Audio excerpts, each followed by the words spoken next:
Hi Gemini, welcome to May. This is Teresa from Tarot by T. And before I start your reading, I'm going to call in some good energy. So this month we have a full moon in Scorpio on May 7th, and we have a new moon in your sign on May 22nd. And for those who are celebrating birthdays this May, happy birthday. We also have some planets going retrograde, and I'll get into that when I get into the astrology section. We've got Venus going retrograde, we've got Saturn retrograde, and I think Jupiter.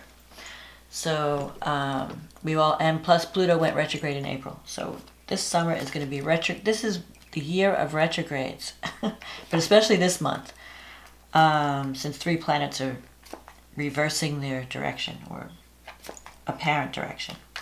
So let's see what Gemini needs to know about love and relationships for the month of May. What does Gemini need to know about love and relationships for the month of May? What is coming up for Gemini? What does Gemini need to know about love and relationships?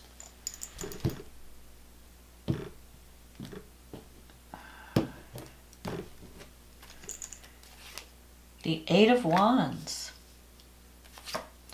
the 3 of Cups, the 6 of Swords, the Queen of Cups, the 6 of Cups, the 4 of Wands. This is looking good.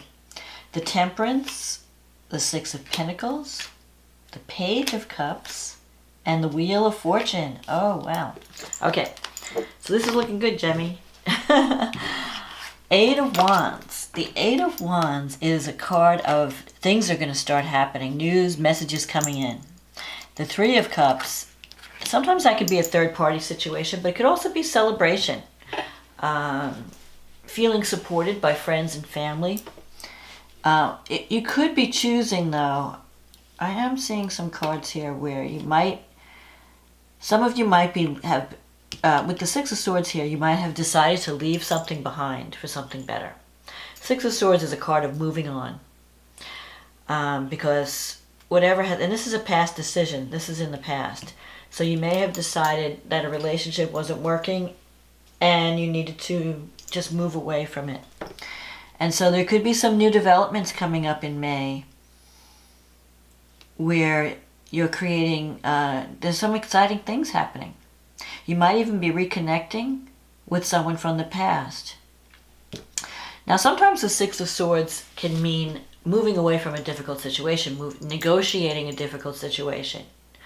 So for some relationships, it may not be a total ending. It may be that you have to have a talk and you work together and you try to make things better. But I think you're going to be doing a lot of talking in May. You're going to be communicating in May. And you have all these 6s. You have the 6 of Cups, the 6 of Swords, the 6 of Pentacles. So things are going to improve. Plus you have the Wheel of Fortune as an outcome. And that's like things are changing. And with the 8 of Wands, the energy is a fast-moving energy. So things may just be happening quickly. Like you might hear from someone, or you might connect with someone, and the sparks are flying. With the 3 of Cups, this is usually a card of celebration, parties. I don't know with all the lockdowns if we're going to be doing much partying. Maybe towards the end of the month things might start to open up. But even if you're not in person connecting, you could be connecting through social media or through, other kinds of technology, like Zoom or something like that, or Skype. Here's the Queen of Cups. This is something that has influenced your life and is passing. You could be leaving behind someone who is very sensitive, very emotional. The Queen of Cups energy could be someone very psychic, intuitive. You could be either you're connecting with someone or you're deciding to walk away from someone. Or this could be this person that you're reconnecting with, because you're seeing the 6 of Cups here. You might be dealing with a water sign, either as a new relationship or you're being more emotional about your love life this month. Maybe you've had an ending and you're kind of feeling emotional about it. But the Six of Cups in the future and the Four of Wands, you're moving into a better time. You're healing from the past. So for those of you who have ended a relationship, maybe in the past couple of months, this is a time of healing. And it's a time of learning from your mistakes. So it's like, okay, I know what I did, and I want to make the future better, so I'm not going to repeat my mistakes. Or it could even be that you're connecting with someone from the past, and you're going to make the second time around, like maybe you're going to try again and try to make things better, some of you. So if it's not a new person, it could be redoing something from the past, because we're also going to have Venus retrograding this month. And when Venus retrogrades, it sometimes can bring people back from the past that may want to reconnect. Now, I'm saying this is a general reading, so it doesn't apply to everyone, so don't get crazy and say, well, I'm not taking that loser back, It may or may not happen. You don't have to take the person back. But sometimes there might be some people that you may want to connect with. There may be someone that you really had a good relationship with at one point and you got separated. And now you're thinking, well, maybe I should try and find them again. Maybe I could connect with them again. In any case, the Six of Cups is about being with someone. And it doesn't even have to be, it's connecting with people from the past, learning from the past. But it could also mean connecting with new people who remind you of the past. And it could even be someone from a past life. It doesn't have to be in this life. It can be a relationship that when you meet the person, you just feel a sense of familiarity. Like, I know you from somewhere. Where do I know you from? You seem like, you just connect right away. Especially with this Eight of Wands energy. You're connecting. It's a quick moving thing. So it's like love at first sight, or feelings are, happening quickly. You're excited. You want to move on it. And the Four of Wands is a card of stability and success and victory. So sometimes, and for some people, it could even be marriage, because the Four of Wands can be a marriage card. But even if it's not marriage, that may not fit everybody. But if you're connecting with someone this month, it could be something that could lead to something significant. And the Temperance card is here. This is a card of finding someone, this is a balance card. Finding work-life balance, or learning how to compromise. This is in your negative career, your negative thinking sector. So it could be that if you've had a problem with someone, it could be because you both need to compromise and meet each other halfway. So you can't have it all your way, they can't have it all their way. You kind of have to talk and balance and find that balance, find that middle ground.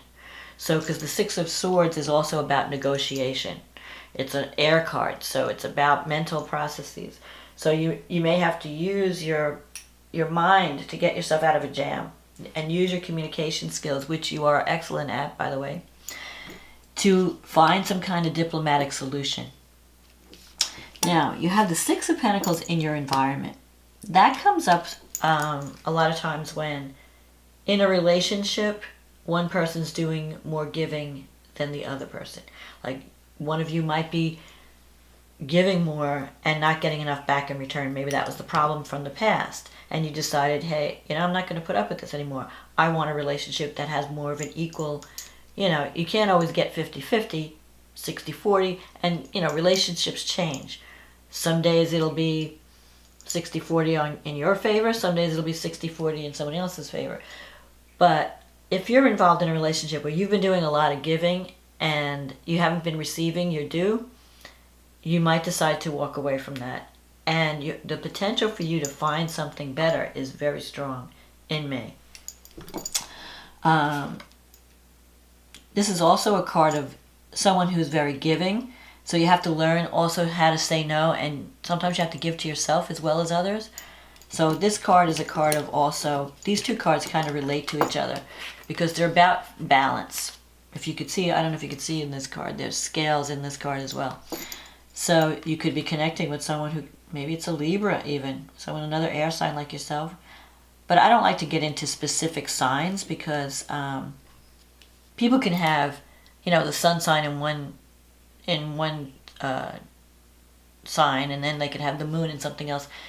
We're not just our sun signs. We are a combination of everything. Sun, moon, rising. So I like to talk about personalities. This card sometimes comes up too when you're working in a career that's helping others, like either healthcare or social work or something like that. So you might be involved in that, and you might be questioning, am I getting enough back for what I'm putting in? And if you've been working really hard, you might want to take some time out for you, and take some time out for relationship. Find that work-life balance, because that's what temperance is about, finding the middle ground, not going to extremes in either direction. Where you're all work and no play, or you're all play and no work. You have to kind of find that, where you're giving to both sides, and it's more of an equal arrangement, not so one-sided. In your wish fulfillment sector, you've got the Page of Cups. This is a card of a message of love. Someone, either you're wanting to give someone, you want to share your feelings with someone, or someone may want to let you know how they feel. So it could go either way. It could be that, you're interested in someone and you want to let them know. If you're dealing with someone represented by the Page of Cups, and that if it's a page, sometimes it can mean a child, Page of Cups, but it could also mean, and especially with the Three of Cups here, that sometimes that can mean a birth or, celebration. It could be your birthday party. Maybe you're going to have a birthday party. Or you could be celebrating the birth of a child, or the birth of a creative project. Or it could be, with the Page of Cups, the very beginning stages of a new relationship. It's a young energy. And the Page of Cups is someone very sensitive, very artistic, very creative. Maybe a little bit immature. So that could describe someone that you might have your eye on. And maybe you're wanting to reach out to that person, or you're going to be connecting with someone that fits that description. You have the Wheel of Fortune here. Things are changing. So you're moving out of darkness, and if you've been having a difficult time, you're moving away, and even a difficult relationship, you're moving away from that, and you're moving toward greater harmony. And so if there's a relationship where you've been having some problems and you want to work them out, and you want to create like a new, like a do-over, let's try and work this out. You can do it through compromise and understanding where the other person's coming from. You kind of have to put yourself in the other person's place and see, why is it that they're doing what they're doing? What are their problems? Be open to listening and working together and coming out with some kind of compromise. So for some of you, you might be thinking a current relationship, trying to make it better. Others, it might be that you're done and you're moving on to someone new. Either way, love looks really good in May. Things are changing. Messages are coming in. Things might even be happening too quickly for you. You might be thinking, wow, I don't know if I want to move this fast. But I don't know, Gemini, as an air sign, Gemini is kind of like things that are moving quickly, so you might be okay with it.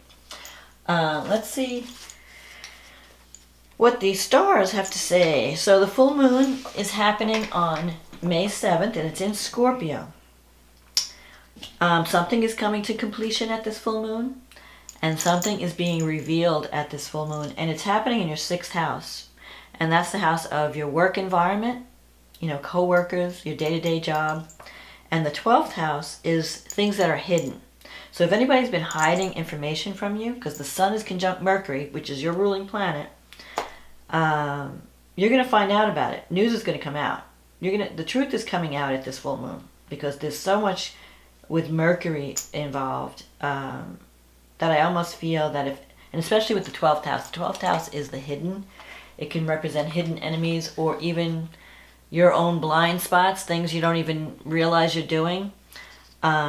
So you might be talking in a relationship, you might be communicating, and the person might say, you know what, it really annoys me when you do, this, and this. And you're like, well, I didn't even realize that it was upsetting you, Because we all have our blind spots. We all do things that sometimes offend others, and we're not aware of it.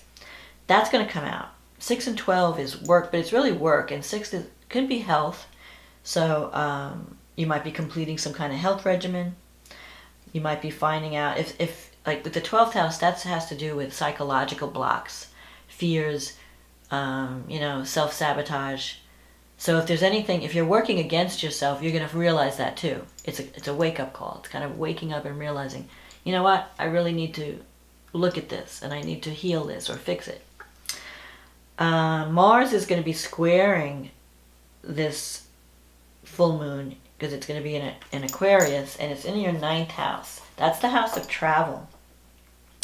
And it's the house of higher education. So for some of you, if you're learning new skills and you're thinking about going back to school, there could be some challenges with anything that you're trying to learn right now or anything that you're trying to communicate.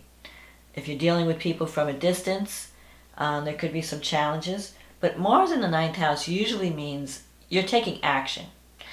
So you might be limited, like you're restricted in your travel. You can't go where you want to go, and that might be frustrating. But you can do things, online.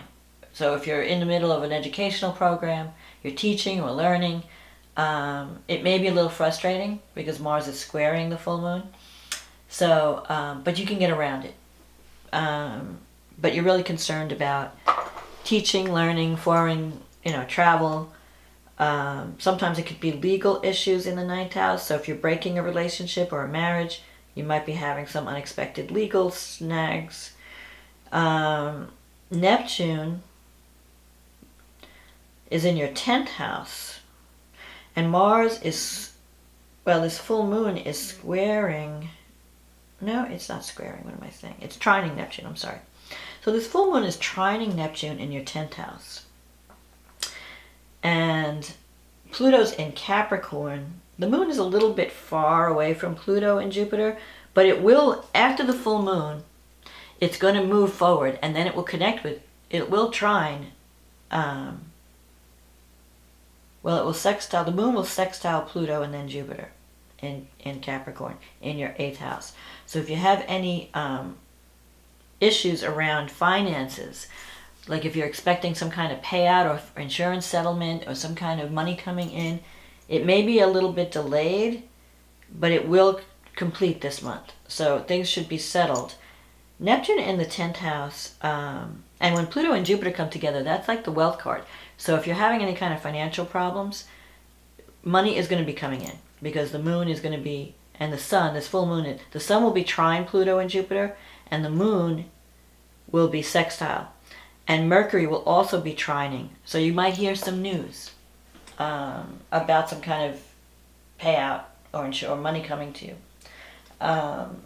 Neptune in the 10th house, that can bring confusion about your life direction, but it could also mean that you're working in a career that's helping others, that you are concerned about. And sometimes Neptune can mean you want to do something that involves music or creativity, music, photography, art. But on the healing aspect, it could also be healing. It could also mean that you want to help and improve the lives of others that are less fortunate than you. So you might be looking at that in a career situation. You have Venus in Gemini, and it's going to be in your sign all month. It's going to be almost all summer because it's going to be moving through Gemini, then it's going to go retrograde, then it's going to go forward. So Venus is going to really be in your 1st house for quite some time. That will bring love. When Venus crosses your ascendant and is in your 1st house, you are looking good. You're being very charming. You're attracting love. It's on. Love is on starting in May. And when Venus retrogrades, you might even connect. Not only will you be connecting with new people, but you might even be connecting with people from the past. The only thing you have to be concerned about is around the full moon, Venus is also squaring Neptune. And where is Neptune? In your 10th house. So if you're dealing with any kind of financial things connected with your career, you want to make sure that whatever you're being promised, if something sounds too good to be true, it probably is. Get it in writing. When Venus and Neptune come together in a square, there's confusion. So either you're meeting someone and you think, oh my God, I'm just madly in love with this person. You want to check into them a little bit more because you might not be seeing them realistically. That doesn't mean that you can't meet a soulmate or that they can't be wonderful. It's just that you just want to give it some time. So don't rush and go to Vegas. Don't be running off to Vegas with this new love yet. Give the person time to prove themselves before you get all excited. Mercury is sextile Neptune, so that's really great for communication. And Mercury's your ruling planet, like I said. So if you want to share your love, if you want to communicate your love to someone, and this could be you, this Page of Cups, wanting to tell someone, hey, I like you. I want to date you, or let's, or you want to, if it's an existing relationship, you want to tell them, you want to be vulnerable, you want to tell them how you feel. It's favored right now. You can come up with, if you want to write someone a poem, the muse will be with you. Or, really be creative with your words, really be romantic with your words. Mercury sextile Neptune is really good for creative writing or from any kind of communication that involves some type of creativity or art. Words are just flowing. You're just channeling ideas and words. They seem to come out of nowhere. So now so after this full moon, when we get to the middle of May, Saturn will go retrograde on the 11th, Venus will go retrograde on the 13th, and Jupiter will go retrograde on the 14th. So Saturn will be retrograding in your 9th house. So any kind of travel plans or any kind of educational plans may have some type of glitch. You might have to delay some of your plans or rethink them. There might be some obstacles that pop up, and you may be rethinking. When planets go in reverse, sometimes we rethink our strategies, or you might be rethinking if you were planning to go somewhere or travel or take a course. You might be thinking, well, maybe I should do something else, or maybe there's something else that's better. So take your time and make your decisions if some problem comes up when Saturn goes retrograde. And like I said, when Venus goes retrograde, it's going to be retrograding in your first house. So if you're going to do anything cosmetic, do it before the retrograde. And I think it's already too late because Venus is in its shadow. But don't do anything drastic with your looks while a Venus is retrograding. Don't get married during a Venus retrograde. You don't want, because your tastes are changing. When you're in a retrograde period with Venus, if you decorate something, you might decide oh, I don't know if I like that now. So especially since it's in your first house. So if you go for a makeover while Venus is retrograding and you change your hair color or do a drastic, change to your style, you might not like it when Venus goes direct. You might decide, what was I thinking? So just take things slow when it comes to love and money, during May and during the retrograde period.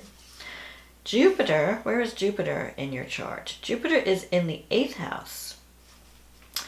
So Jupiter, like I said, Jupiter and Pluto usually bring abundance. Now they're both going retrograde, so you might be rethinking your financial strategy.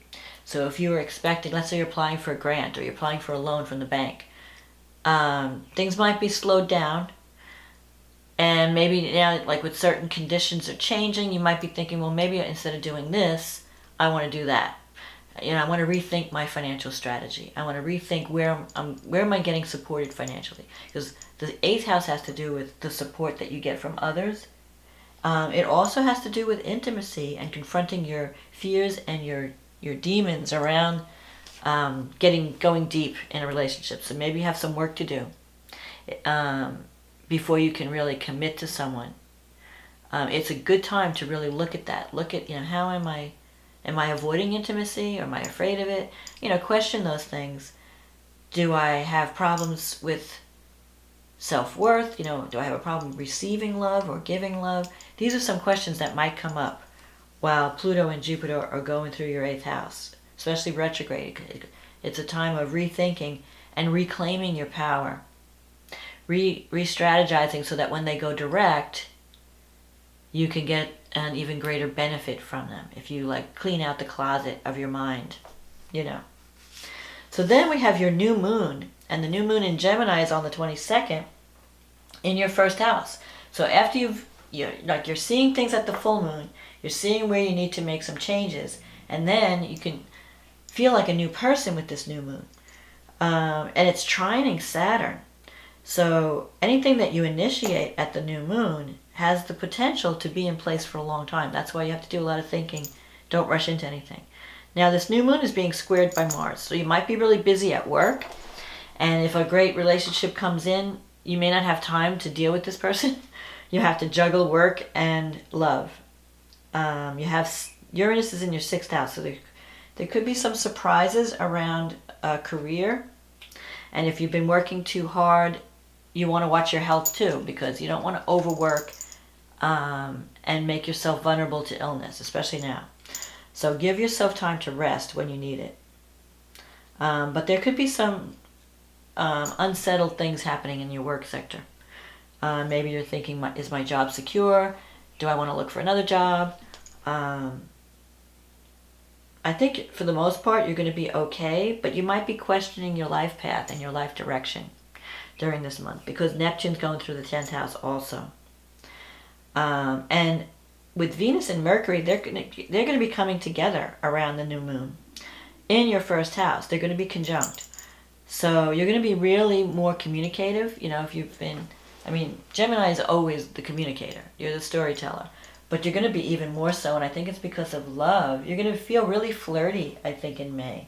And you're going to want to talk to everyone. You might be flirting a little bit, like a little butterfly, you know, going through the garden.